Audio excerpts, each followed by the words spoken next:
और अब पता चल गया कि हर वर्ग में नाराजगी हो गई, तो बिल्कुल इलेक्शन के टाइम गठबंधन भी बदल दिया, मुख्यमंत्री का चेहरा भी बदल दिया, उप मुख्यमंत्री का चेहरा भी बदल दिया बीजेपी ने। और अब तो बात ये चल रही है कि शायद 2-3 कैंडिडेट भी बदल रहे हैं। आपने सुनी होगी बात, ये चल रही है बात कि 2-3 शायद लोकसभा के उम्मीदवार भी बदलेंगे।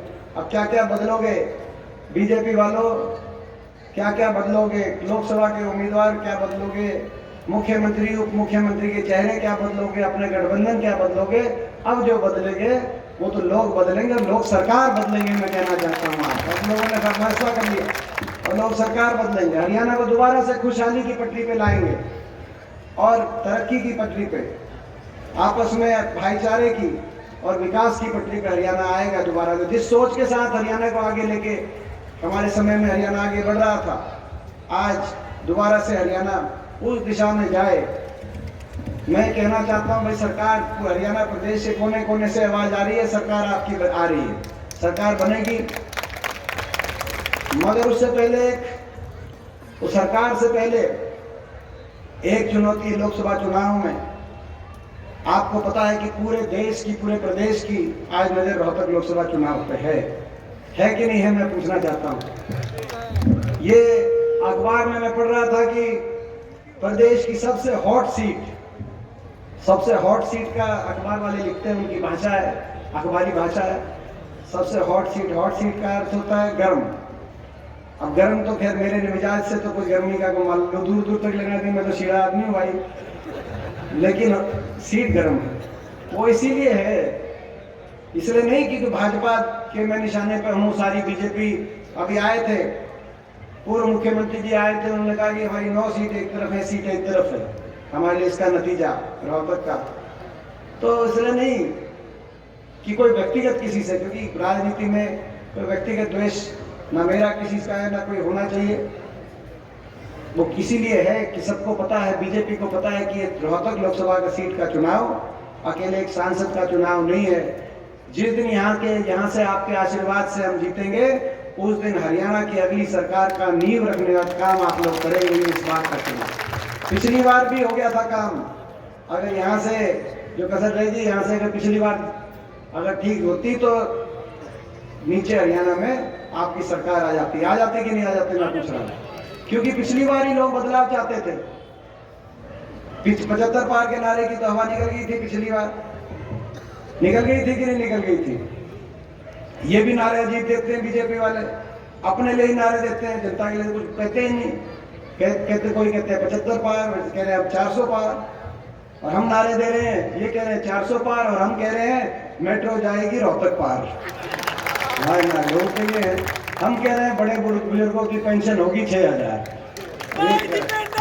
तो ये आप देख रहे हो कि क्या तो खैर पिछली बार लोग बदलाव चाहते थे।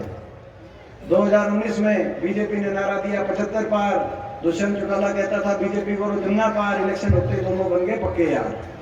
और हरियाणा में 5 साल चलाई ऐसी भ्रष्ट सरकार, जनता कर रही है हाहाकार, और क्या नारा दे दिया, बूढ़ों की पेंशन, बुढ़ापा पेंशन होगी कितनी? 51। बुढ़ापा पेंशन हुई भाई? नहीं। भ्रष्टाचार, और ऐसा भ्रष्टाचार में देश में भ्रष्टाचार में आगे पहुंच गया हरियाणा। ऐसा भ्रष्टाचार कि जिसकी पोल हम क्या खोलें, बीजेपी वाले ही उसकी पोल खोल रहे हैं। हमारे सांसद डॉक्टर अरविंद शर्मा जी का पहरावर में बयान सुना होगा आपने। क्या कहा था डॉक्टर अरविंद शर्मा जी ने कि 300 करोड़ अमृत योजना के जो आए थे, वो रोहतक के पूर्व मंत्री मनीष ग्रोवर जो है 300 करोड़ का घोटाला करके और सबूत भी मिटा के, कहा था कि नहीं कहा था? बीजेपी वालों के भ्रष्टाचार की पोल खोल रहे हैं। और जेजेपी में ये साथ वाले हल्के से दादा गौतम का बयान आया था, भाई खोपर बढ़ गया सरकार में, 1 लाख झींगने लग रहा है, ये दादा गौतम का बयान था। तो भाई ये भ्रष्टाचार की कहानी है।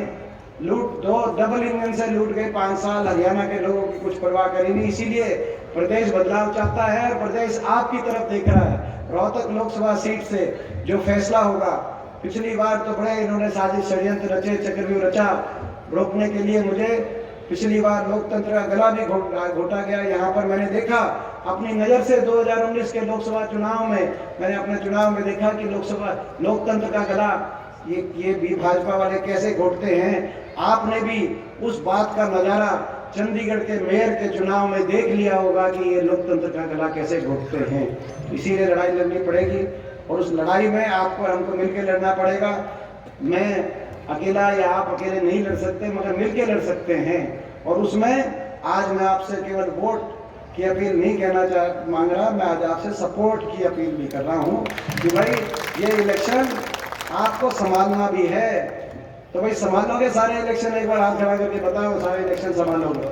और देखो, राज सरकार आएगी, राज आपका बनेगा, और जब अपने का फर्क हमारा एक ही लक्ष्य होगा कि हरियाणा भी देश में विकास में आगे जाए और रोहतक लोकसभा क्षेत्र भी देश के विकास के मानचित्र पे आगे पहुंचे।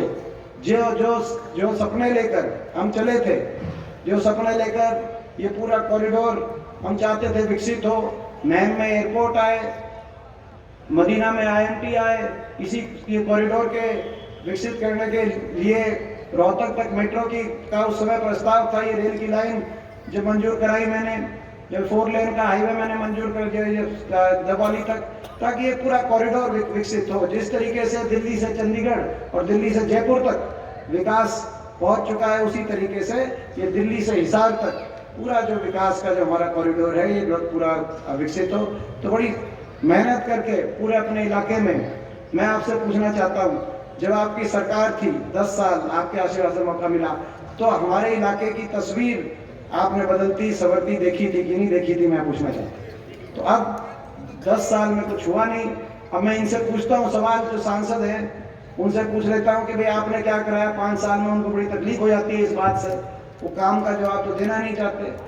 तो खैर वो उनकी वो है। तो मगर अब दोबारा से उसी रफ्तार से ये इलाका आगे जाए।